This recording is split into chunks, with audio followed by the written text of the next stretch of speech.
IPL fever with DNA में आप सभी का बहुत बहुत स्वागत है। तो आज मुकाबला था गुजरात टाइटंस वर्सेस आरसीबी। और आरसीबी की बात करें तो आज उनकी बॉलिंग फर्स्ट थी। टॉस जीतकर उन्होंने बॉलिंग का फैसला लिया था। वहीं गुजरात ने 200 रन बना लिए। 201 रन का लक्ष्य है। तो आरसीबी के सामने एक और बार स्कोर जो हमें 200 प्लस तो नहीं दिखा, लेकिन यह है कि जो लक्ष्य है वो 201 तक पहुंच चुका है।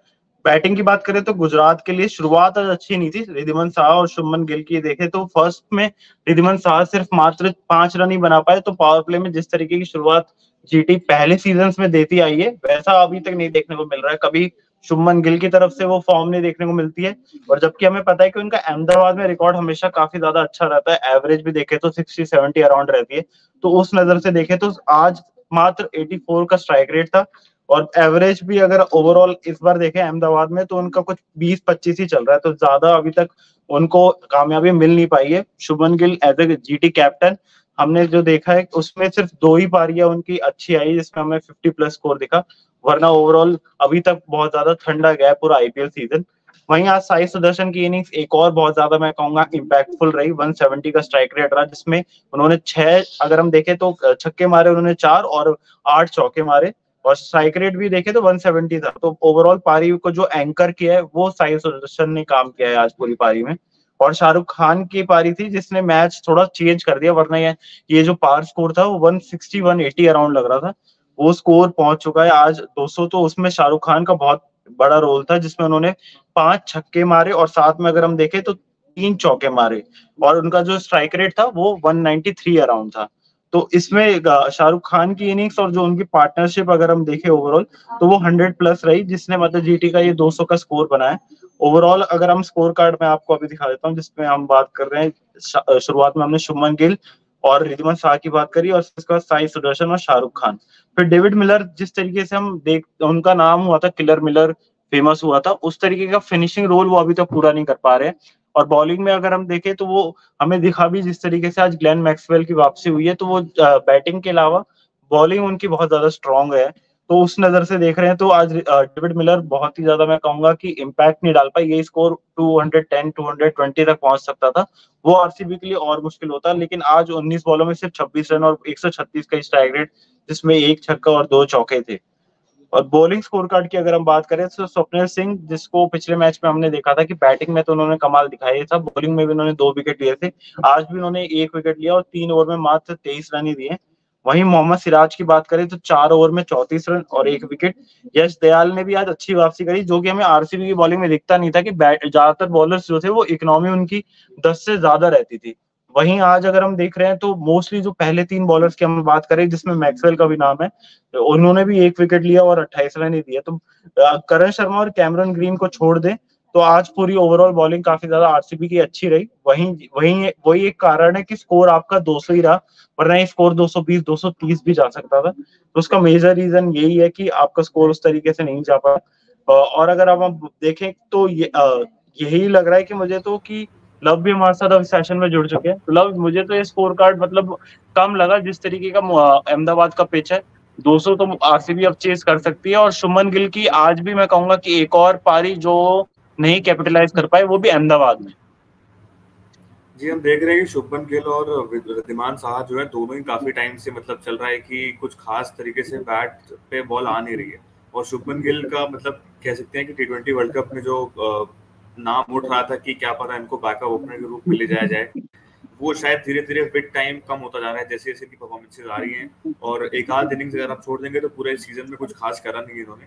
साई सुदर्शन हालांकि दूसरी ओर काफी इंप्रूव करते जा रहे हैं, अपना स्ट्राइक रेट इंप्रूव करते जा रहे हैं। स्टार्टिंग में उनको सिर्फ एक ओडीआई प्लेयर की तरह कंसीडर करते थे, एक एंकर इनिंग्स खेलने के लिए उनको रखा जाता था।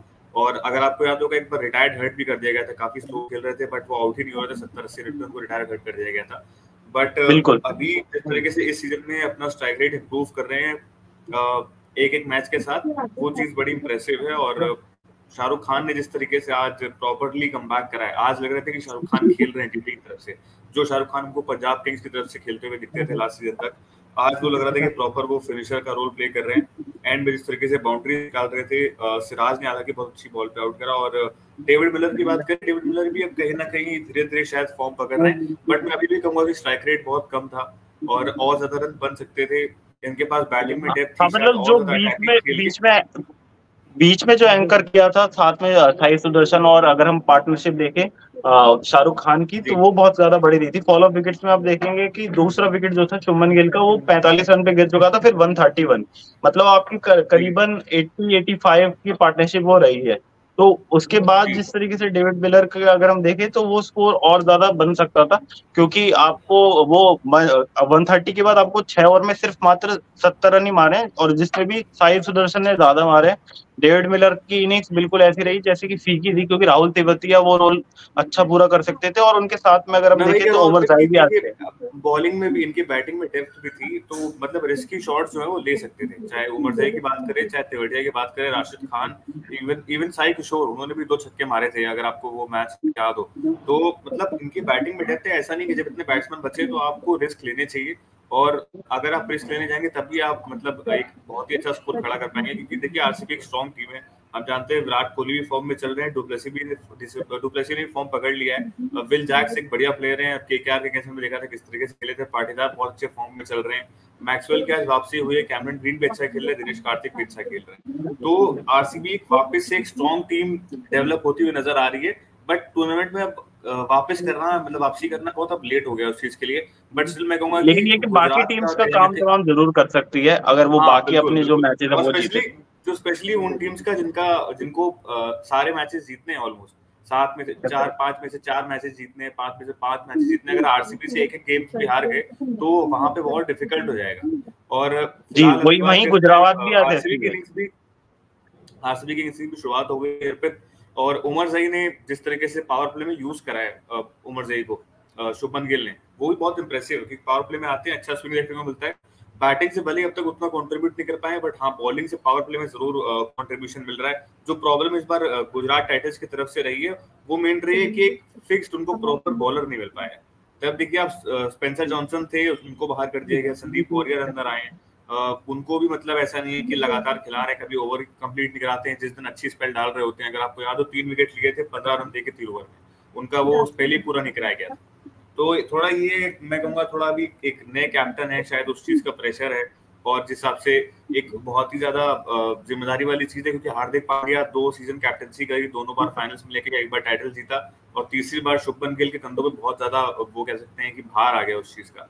तो जी, और ये कहने आज का का क्या मैच सकते हैं। निकालना बहुत जरूरी हो गया है, क्योंकि अगर आज गुजरात जी में जीतती है तो फिर उनके लिए भी वही सिनेरियो बन जाएगा कि हर मैच जीतना है, जब जाके आप 16 पॉइंट्स पे पहुंच पाएंगे। तो आज के मैच में जरूर देखते हैं कि क्या आरसीबी एक और लगातार जिस तरीके से उन्होंने अब लूजिंग स्ट्रीक से विनिंग स्ट्रीक की तरफ आ रही है, तो क्या आज जी भी जिस तरीके का पूरा बैटिंग लाइनअप है वो हम हाईलाइट्स में जरूर बात करेंगे।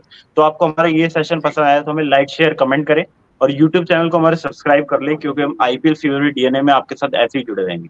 अभी हमारे साथ जुड़ने के लिए बहुत बहुत धन्यवाद।